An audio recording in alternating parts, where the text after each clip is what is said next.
अस्सलामुअलैकुम students, welcome to my YouTube channel MZ math studio. हमने exercise 3.2 complete कर ली थी। अब हमने एक्सरसाइज 3.3 स्टार्ट करनी है, लेकिन उससे पहले कुछ बहुत ही अहम और बेसिक कंसेप्ट है जिसको समझना बहुत ज़रूरी है। इसी कंसेप्ट को हम इस्तेमाल करते हुए एक्सरसाइज 3.3 जो है वो स्टार्ट करेंगे।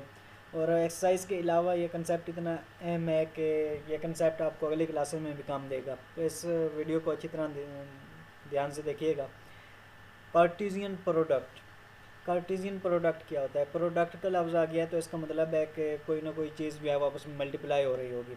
अब हमने पीछे कॉम्प्लीमेंट फाइंड किया था, उसमें हम यूनिवर्सल सेट में से किसी सेट को जो है वो माइनस कर देते थे, यानी कि जो टर्म जो एलिमेंट्स आपस में कैंसिल आउट होते थे वो हम कैंसिल कर देते थे, और जो कैंसिल नहीं होते थे तो पहले सेट को हम एजिटिव लिख देते थे। अब अगर हम सेट्स को जो है मल्टीप्लाई करें, तो इसमें जब हम सेट्स को मल्टीप्लाई करते हैं तो कोई से भी दो एलिमेंट जब हम उसको मल्टीप्लाई करेंगे तो वो ऑर्डर्ड पेयर की फॉर्म में हमारे पास रिजल्ट आता है उसका। तो कार्टेशियन प्रोडक्ट क्या है कि let A and B be two non empty sets, then the Cartesian product denoted by Cartesian product को हम इस तरीके से डिनोट करते हैं कि A cross B is the set of all ordered pairs. Cartesian product हमारे पास ऑर्डर्ड पेयर का सेट है कि जब हम किसी दो सेट को आपस में मल्टीप्लाई करते हैं तो उसका जो हमारे पास रिजल्ट आता है, जिसका जो हमारे पास आंसर आता है, तो वो ऑर्डर्ड पेयर की फॉर्म में आता है। ये हमारे पास ऑर्डर्ड पेयर है x Y, X comma Y और इसके इर्द गिर्द स्मॉल ब्रैकेट या छोटी ब्रैकेट जिसको हम बोलते हैं, ये हमारे पास ऑर्डर्ड पेयर को डिनोट करते हैं, रिप्रेजेंट करते हैं। तो जब भी हम किसी दो सेट को मल्टीप्लाई करेंगे तो उनका जो आंसर है, उसका जो रिज़ल्ट है, वो हमारे पास ऑर्डर्ड पेयर की फॉर्म में आएगा। तो जितने ऑर्डर्ड पेयर बनते हैं हमारे पास, उनको अगर हम सेट की शक्ल में लिख दें तो वो हमारे पास कार्टेशियन प्रोडक्ट आ जाएगा। Denoted by is the set of all ordered pairs X Y. हमने ए क्रॉस बी किया है तो ऑर्डर्ड पेयर में जो पहला एलिमेंट होगा वो सेट ए से बिलोंग करेगा, और जो दूसरा एलिमेंट होगा वो सेट बी से बिलोंग करेगा। अगर हम बी क्रॉस ए करते हैं तो हमारे पास वाई एक्स बनेगा, यानी कि जो पहला एलिमेंट है वो पहले सेट के साथ यानी कि ए के साथ, और जो दूसरा एलिमेंट है वो बी के साथ बिलोंग करेगा। और इसको हम सेट की फॉर्म में कैसे लिखते हैं कि ए क्रॉस बी हमने किया है तो इसका जो रिजल्ट है आपने सबसे पहले वो लिखना है कि ए क्रॉस बी हमारे पास ऑर्डर्ड पेयर की फॉर्म में इसका रिजल्ट आता है x y, ordered pair x y such that x जो है वो बिलोंग करता है ए से एंड वाई बिलोंग कर रहा है बी से। तो ये इसकी सेट की फॉर्म में हमने इसकी रिप्रेजेंटेशन कर दी। इसको हम एग्जाम्पल के ज़रिए समझते हैं कि मिसाल के तौर पर हमारे पास सेट ए है एक्स वाई जी, एंड बी हमारे पास सेट है 1 2 3। तो ये इसकी मल्टीप्लिकेशन यहाँ पर गलत हुई है, यहाँ पर जी को आप ख़त्म कर दें और इधर से 3 को आप ख़त्म कर दें। तो जब हमने इसको कार्टेशियन प्रोडक्ट फाइंड करना है, यानी कि ए क्रॉस बी हमने बनाना है, इसको आप ध्यान से समझिएगा कि हमने इसको किस तरीके से मल्टीप्लाई करते हैं। A cross B is equal to, A की वैल्यू आप लिखें वो हमारे पास है एक्स वाई, ये करली ब्रैकेट है, क्रॉस बी की वैल्यू आप लिखें 1 2। अब देखें इसको हमने मल्टीप्लाई किस तरीके से करना है। जब हम इसको माइनस करते थे तो x में से अगर 1 माइनस होता है तो हम इसको कैंसिल कर देते थे, नहीं तो x जो है वो एजिटिव आ जाता था। अब मल्टीप्लिकेशन में हमने किस तरीके से करनी है कि ये जो x है जब इस 1 के साथ मल्टीप्लाई होगा तो ये इसका ऑर्डर्ड पेयर बन जाएगा, यानी कि x कोमा 1 बन जाएगा, यानी कि ये x जो है 1 के साथ मल्टीप्लाई हो रहा है। ठीक है, इस तरह जब x जो है वो 2 के साथ मल्टीप्लाई होगा तो x कोमा 2 का ऑर्डर्ड पेयर बन जाएगा। ठीक है, x की मल्टीप्लिकेशन ख़त्म हुई। अब y को इस तरह हमने मल्टीप्लाई करना है कि जब y जो है वो 1 के साथ मल्टीप्लाई होगा तो वो y कोमा 1 का ऑर्डर्ड पेयर बन जाएगा। इस तरह y 2 के साथ मल्टीप्लाई होगा तो y कोमा 2 बन जाएगा। अगर हम इन ऑर्डर्ड पेयर को, इसके तमाम ऑर्डर्ड पेयर यही बनते हैं, इन ऑर्डर्ड पेयर को एक सेट की शक्ल में लिख दें तो ये हमारे पास कार्टेशियन प्रोडक्ट बन जाएगा। तो ये कार्टेशियन प्रोडक्ट का कंसेप्ट था कि दो सेट्स को अगर हम मल्टीप्लाई करते हैं तो उनका जो रिज़ल्ट है वो हमारे पास ऑर्डर्ड पेयर की शक्ल में आएगा। उस ऑर्डर्ड पेयर को हम एक सेट की शक्ल में लिखें तो वो हमारे पास कार्टेशियन प्रोडक्ट बन जाएगा। अब रिलेशन क्या होता है? रिलेशन हमारे पास सिंपल सी बात है कि सिंपल सा कंसेप्ट है इसका कि जो भी कार्टेशियन प्रोडक्ट है उसका कोई सब सेट होगा वो हमारे पास रिलेशन होगा। रिलेशन क्या है कि सब सेट है कार्टेशियन प्रोडक्ट का, any subset of A cross B. A cross B यहाँ पर कार्टेशियन प्रोडक्ट है, इज कॉल्ड बाइनरी रिलेशन। तो कार्टेशियन प्रोडक्ट का सबसेट हमारे पास रिलेशन या बाइनरी रिलेशन कहलाता है। इसको हम एग्जांपल से समझते हैं कि हमने कार्टेशियन प्रोडक्ट भी जो फाइंड किया है उसमें हमारे पास आता है x1 x, 1 x, 2 y, 1 y, 2 आप इसमें से कोई सबसेट ले लेते हैं, मिसाल के तौर पर हमने x और y, 2 का जो है वो सबसेट ले लिया, तो ये इसका रिलेशन बन जाएगा, यानी कि कार्टेशियन प्रोडक्ट का जो सबसेट होता है वो हमारे पास रिलेशन या बाइनरी रिलेशन कहलाता है। उसके बाद है डोमेन। किसी भी ऑर्डर्ड पेयर में जो पहला एलिमेंट होता है वो हमारे पास डोमेन कहलाता है, और जो सेकंड एलिमेंट होता है वो हमारे पास रेंज कहलाता है। मिसाल के तौर पर हम जनरली ऑर्डर्ड पेयर को इस तरीके से लिखते हैं कि x, y, ये हमारे पास ऑर्डर्ड पेयर है, तो इसमें जो पहला एलिमेंट यानी कि x है ये हमारे पास डोमेन कहलाती है, और जो सेकंड एलिमेंट y है वो रेंज है। तो डोमेन और रेंज की अगर डेफिनेशन आ जाए तो इसकी यही डेफिनेशन है कि first element of the ordered pair is called domain and second element of ordered pair is called range. और डोमेन इक्वल होती है इनपुट के, यानी कि अगर इनपुट आ जाए या डोमेन आ जाए तो इनका मतलब एक ही है। इस तरह रेंज और आउटपुट ये दोनों इक्वल होती हैं कि आउटपुट आ जाए या रेंज आ जाए तो उसका मतलब एक ही है। तो ऑर्डर्ड पेयर का जो पहला एलिमेंट होगा वो डोमेन होगी और जो सेकंड एलिमेंट होगा वो रेंज होगी। इसकी एग्जांपल है कि हमारे पास ये रिलेशन है x, 1 और y, 2, तो इसमें जो पहले एलिमेंट हैं x और y ये इसकी डोमेन है, और जो सेकंड एलिमेंट है 1 और 2 ये इसकी रेंज है। अगर एक से ज़्यादा ना हो, एक ही लिखा हो, यानी कि मिसाल के तौर पर हमारे पास सिंपल x, 1 है, तो इसमें भी अंडरस्टूड है कि जो पहला एलिमेंट x है वो इसकी डोमेन है और जो सेकंड एलिमेंट 1 है वो इसकी रेंज है। उसके बाद आता है कंसेप्ट फंक्शंस का। फंक्शन का कंसेप्ट बहुत ज़्यादा इंपॉर्टेंट और अहम है, इसको ध्यान से समझिएगा कि हमारे पास फंक्शन क्या होता है। फंक्शन को हम सबसे पहले हम अल्फाज में समझने की कोशिश करते हैं कि फ़ंक्शन बेसिकली हमारे पास एक मशीन है। मशीन क्या करती है कि वो कोई भी चीज़ जो है इनपुट लेती है, इनपुट को प्रोसेस करके हमें आउटपुट दे देती है। तो फंक्शन भी सेम ऐसे ही है कि हम इसको कोई वैल्यू देते हैं, ये वैल्यू को प्रोसेस करती है, उसको कैलकुलेट करती है और हमें आखिर में कोई रिज़ल्ट दें यानी कि आउटपुट दे देती है। ये हमारे पास फंक्शन होते हैं। अब इसकी जो प्रॉपर डेफिनेशन है वो हम समझते हैं कि let A and B 2 sets, A और बी हमारे पास कोई से 2 सेट्स हैं। If every element of A, ध्यान से समझिएगा इसको, कि इफ़ एवरी एलिमेंट, ए का हर element map to just one element of B, अगर सेट ए का हर एलिमेंट सेट बी के सिर्फ एक एलिमेंट को मैप करता है तो हम कहेंगे कि ये हमारे पास फंक्शन है फ्रॉम ए टू बी। दोबारा इसको समझिएगा कि हमारे पास कोई से 2 सेट ए और बी हैं, हमारे पास फंक्शन जो है फ्रॉम ए टू बी उस वक्त होगा कि अगर सेट ए का हर एलिमेंट, अगर ए का कोई एलिमेंट मैप नहीं कर रहा तो उसका हम फंक्शन नहीं करेंगे। एवरी का मतलब है कि इसका हर एलिमेंट, जितने इसके अंदर एलिमेंट मौजूद हैं वो तमाम एलिमेंट मैप कर रहे हैं सेट बी के एक ही एलिमेंट से। एक ही एलिमेंट का मतलब है कि सेट ए का एक एलिमेंट अगर किसी सेट बी के एलिमेंट को मैप कर रहा है तो वो एलिमेंट पर किसी दूसरे एलिमेंट को मैप नहीं करेगा। इसको हम एग्जांपल से समझते हैं डायग्राम के ज़रिए। मिसाल के तौर पर हमारे पास ये सेट ए है, इसके अंदर एलिमेंट पड़े हुए हैं 1, 2 और ये 3 लेने, और ये हमारे पास सेट बी है, इसके अंदर एलिमेंट पड़े हुए हैं ए, बी और सी। ये हमारे पास सेट ए है और ये हमारे पास सेट बी है। इस पे आप फंक्शन की डेफिनेशन को देखें कि अगर सेट ए का हर element, if every element of A, यानी कि सेट ए के जितने एलिमेंट यहाँ पर 3 पड़े हुए हैं तो इन तमाम को मैप करना चाहिए with just one element of B. इसका ये मतलब है कि अगर 1 जो है 1 ए को मैप कर रहा है तो अब 1 जो है वो किसी दूसरे एलिमेंट को मैप ना करे। इसका ये मतलब है कि हर एलिमेंट सेट बी के सिर्फ एक एलिमेंट को मैप करे। अब ये 1 मैप कर गया, अब 2 जो है ये किसी एलिमेंट को मैप करना चाहिए। मिसाल के तौर 2 जो है वो सी को मैप करता है। इस तरह ये जो 3 है ये अब मैप करेगा बी को। तो ये हमारे पास एक फंक्शन है। इस तरह अगर हम ये, इसका मतलब ये है कि सेट ए का जो हर एलिमेंट है वो सेट बी के एक ही एलिमेंट को मैप करे, यानी कि 1 अगर मैप कर गया है सेट बी के एलिमेंट को तो 1 अब किसी और एलिमेंट को मैप नहीं करेगा। इस तरह 2 अगर सी को मैप कर गया है तो 2 अब किसी और एलिमेंट को मैप नहीं करेगा। 3 बी को मैप कर गया है तो 3 अब किसी और एलिमेंट को मैप नहीं करेगा। ये हमारे पास फंक्शन का कंसेप्ट है। एक और एग्जांपल लेते हैं, हमारे पास ये सेट ए है, इसके अंदर वही एलिमेंट हम ले लेते हैं 1, 2 और ये 3, और ये हमारे पास सेट बी है, इसके अंदर भी वही एलिमेंट हैं ए, बी और सी।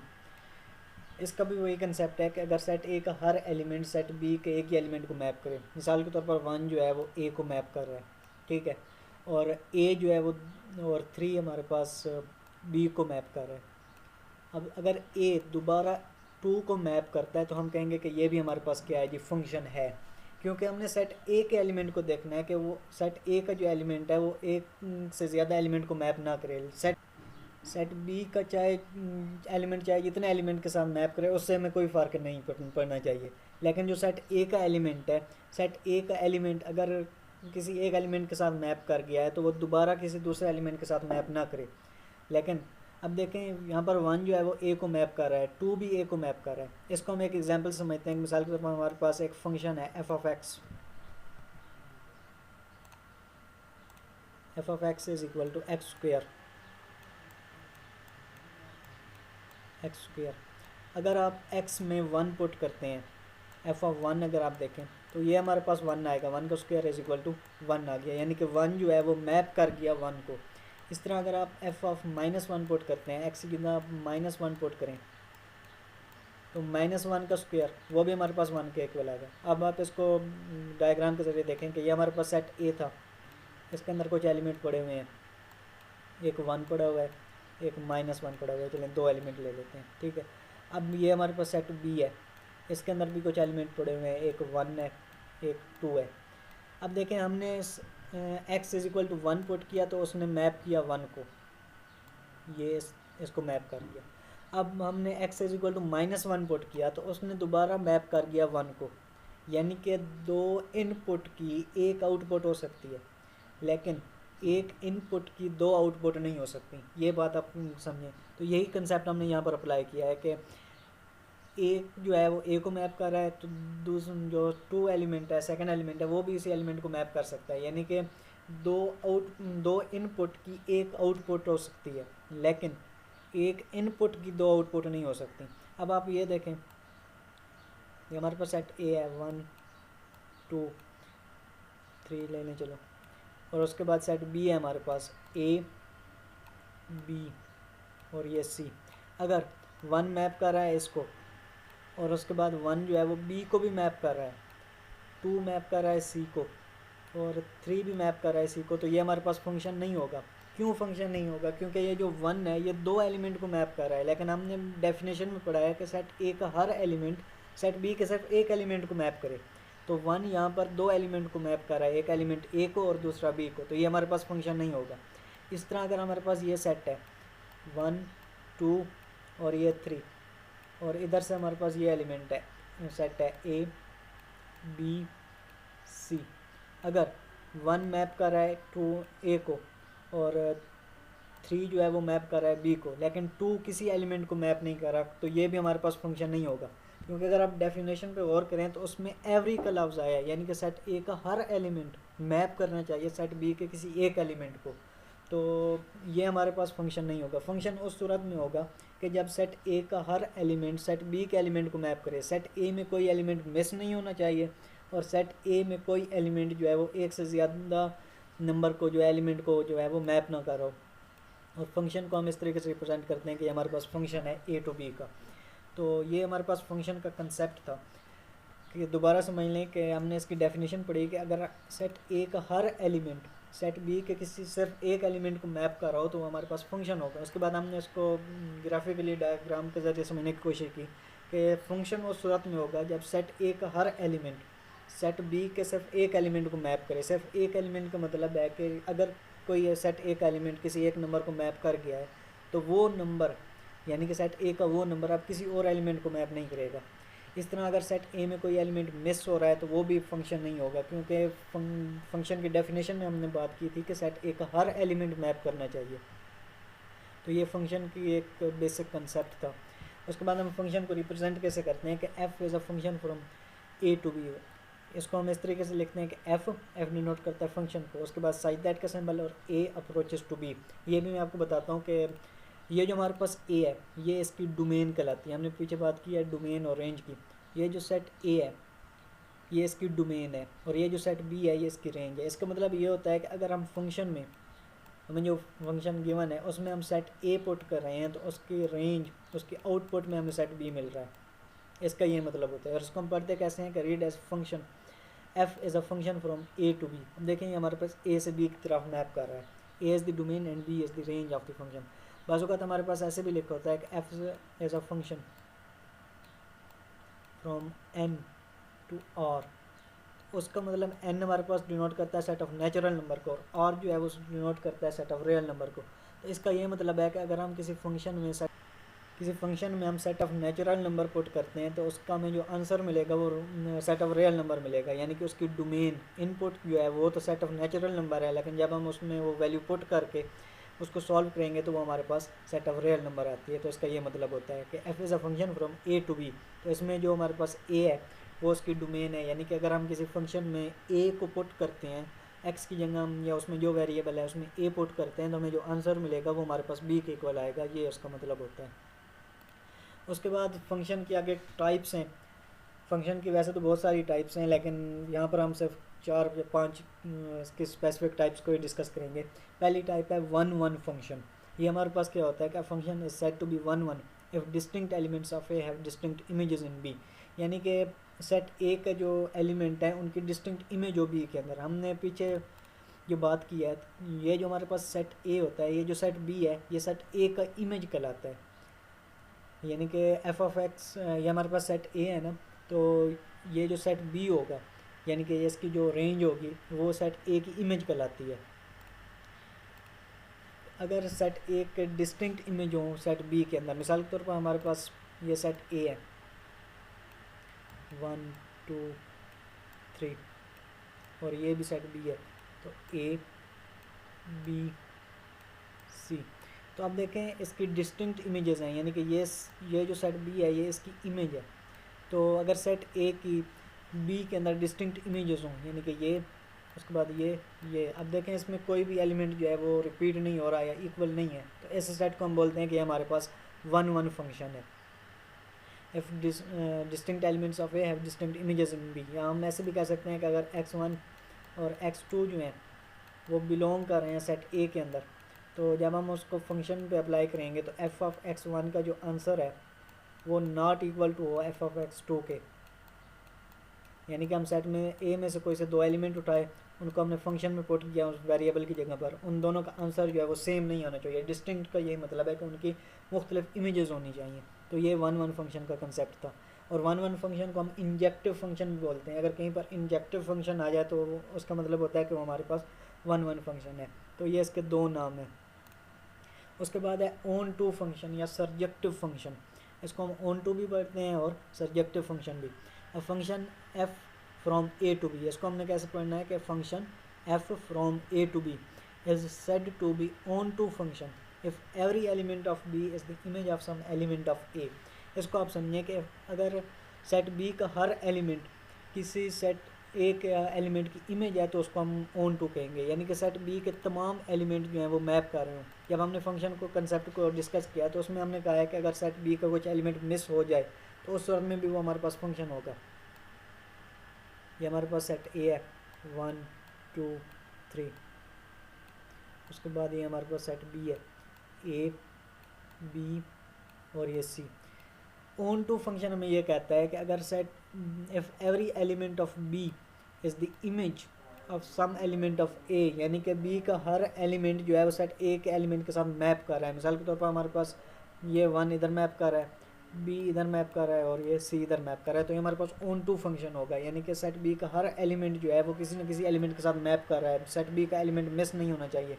अगर मिसाल के तौर पर हमारे पास यहाँ पर डी एलिमेंट आ जाता सेट बी के अंदर, तो ये फिर भी हमारे पास फंक्शन था, क्योंकि सेट ए का कोई एलिमेंट मिस नहीं होना चाहिए। सेट बी के चाहे मिस हो जाए वो हमारे पास फंक्शन होगा, लेकिन ऑन टू फंक्शन नहीं होगा, क्योंकि यहाँ पर सेट जो एलिमेंट डी है बी का वो इसके अंदर कहीं भी बिलोंग नहीं कर रहा।